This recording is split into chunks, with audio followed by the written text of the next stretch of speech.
who is Mahavidya Matangi? Before understanding who is Mahavidya Matangi, I would like to make a clear difference between who is Shiva and who is Shakti. Sorry. Okay. Shiva is the pure consciousness which does not interact with anything and also which does not identify itself with anything. And Shakti is the pure consciousness which identifies itself with many things. What I mean by that is, since your childhood till the present age, there was something within you that did not change at all. It was same, constant. That is Shiva, that is your pure consciousness. And there were many things inside you that kept on changing. That is nothing but Shakti. That is your body and mind. That is your body and mind kept on changing. But the pure consciousness remained the same. So that is the difference between Shiva and Shakti. Just to be more practical, let us do an experiment. That is, close your eyes close your eyes and stop thinking for 5 seconds. Even I will do the same.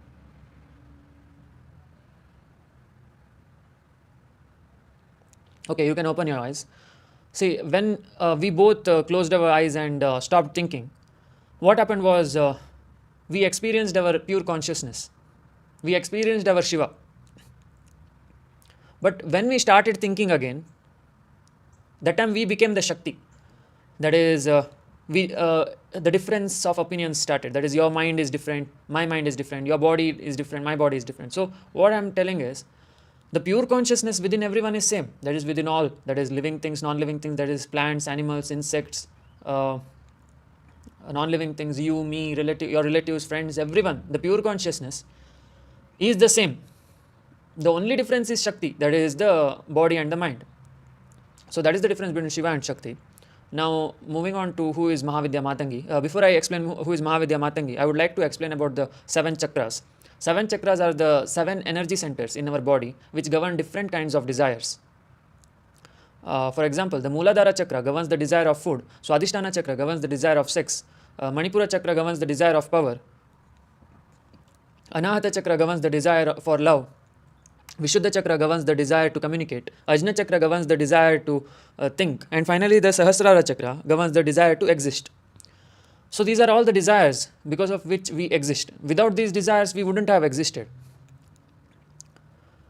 And every chakra has its own Shiva and Shakti. What I mean by that is, every chakra has its own desire and detachment. For example, in the Muladhara chakra, we have the desire for food, right? So before we eat food, we have the desire for eating food.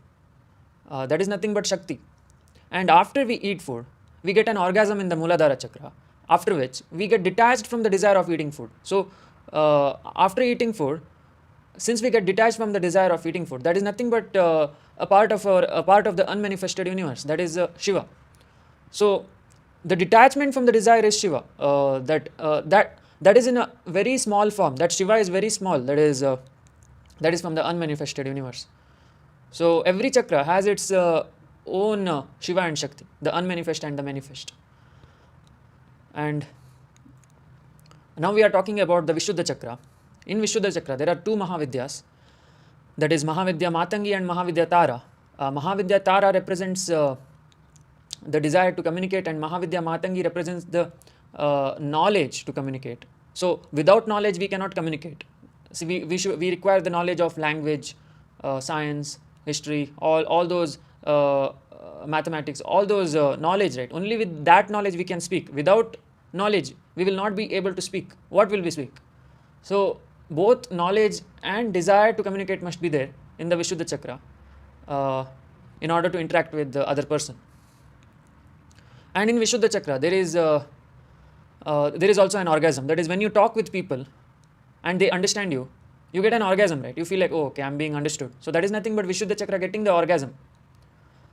And after that, after you talk to people, you get detached from the desire to talk. For example, teachers, right?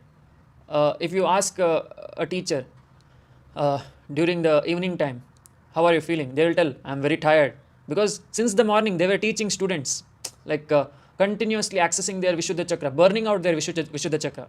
So when Shakti is being accumulated in the Vishuddha chakra, it will get burnt out, and finally you get too much detachment from detachment in the Vishuddha. So teachers, right, all the professors, lecturers, during the evening time, if you ask them, how are you, they will not talk too much because they have burnt out their Vishuddha chakra, and the Shiva of the Vishuddha chakra is too much in them.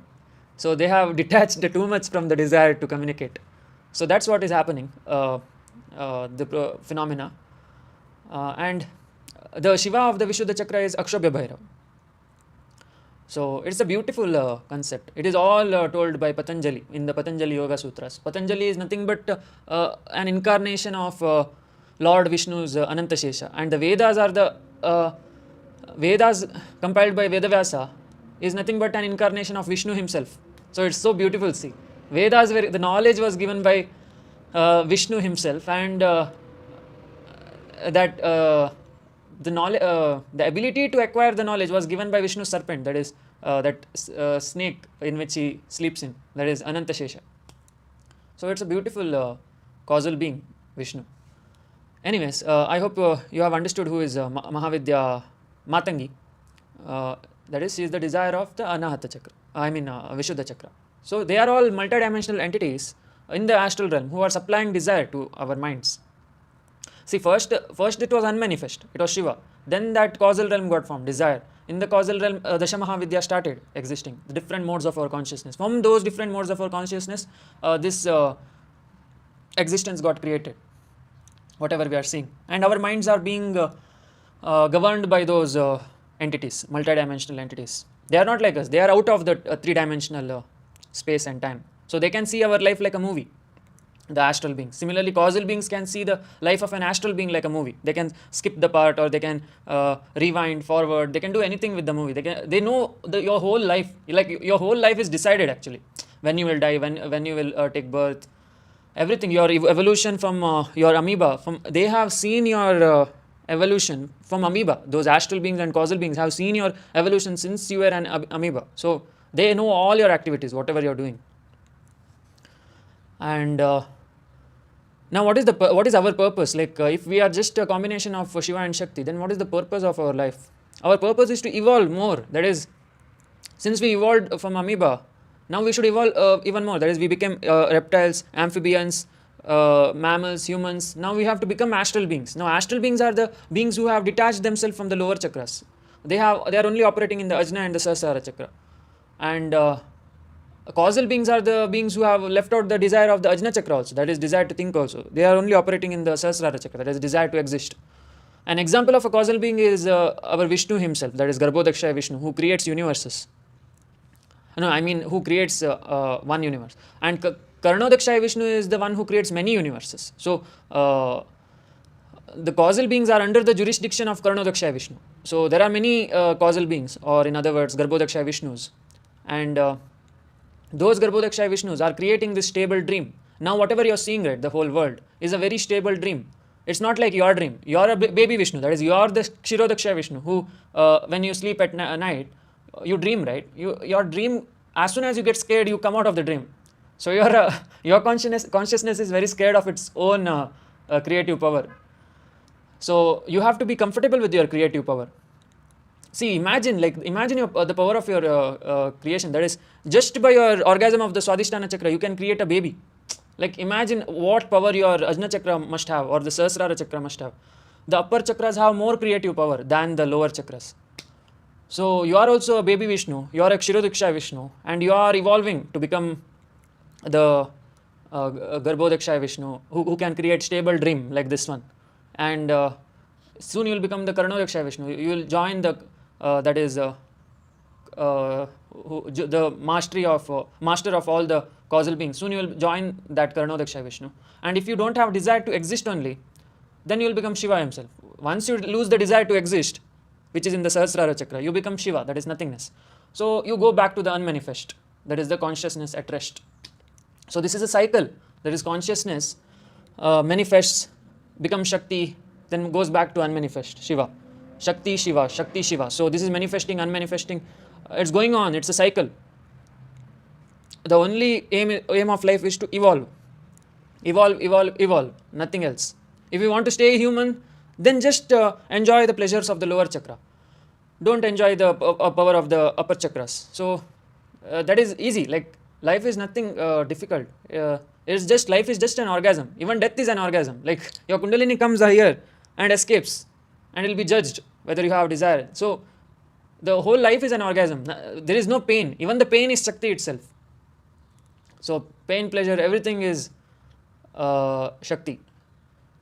The real you is nothingness, that is Shiva.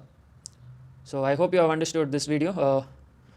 So this is the Shakti of Vishuddha Chakra, and in the upcoming videos I'll be talking about the Shiva of the Vishuddha Chakra and all the Shiva and Shakti of the upper chakras.